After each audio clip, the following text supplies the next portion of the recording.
iPhone කියලා පිළිගන්න අයව රොමා ගයිඩ් වලින් කියන තවත් අලුත් වීඩියෝ එකකට මේ වීඩියෝ එකෙන් ඔයාලට දැනගන්න පුළුවන් කොහොමද Facebook page එකක user name එක දාන්න කියලා දාලා තියෙන එකක් change කරන්නේ නැත්නම් අලුතෙන් දාන්නේ කොහොමද කියලා මේ වීඩියෝ එකෙන් ඔයාලට බලා ගන්න පුළුවන්. මේ විදිහට ඔයා යන්න settings වලට ඊට පස්සේ page settings වලට යන්න ඊට පස්සේ එතන මෙන්න විදිහට name කියලා තියෙනවා.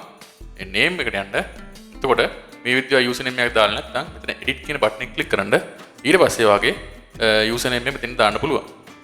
මම මේ විදිහට මගේ මේ page name එකම copy කරගන්නවා.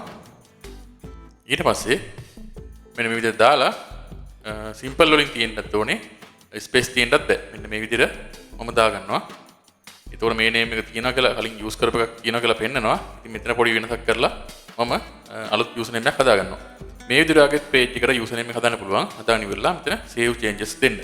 ඊට පස්සේ මේක save වෙනවා. ඒතකොට ඔයාගේ page එක කවර search කරොත් එහෙනම් මේ user name එකට දාලා ඔයාගේ page එක search වෙන්න පටන් ගන්නවා.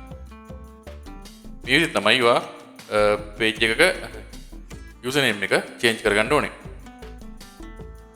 ඔයාට කැමති විදිහට මෙතන user name දාලා බලන්න පුළුවන්. ඔයාට available එකක් කීයද කියලා. තියෙනවනම් save කරලා save changes දෙන්න පුළුවන්. ඉතින් මම හිතනවා මේ වීඩියෝ එකත් දෙයක් ඉගෙන ගන්න ඇති කියලා. වීඩියෝ එක හොඳ නම් like එකක් දාන්න, comment එකක් දාන්න. එහෙනම් ඊළඟ වීඩියෝ එකෙන් හම්බ වෙනකම් සුබ දවසක්.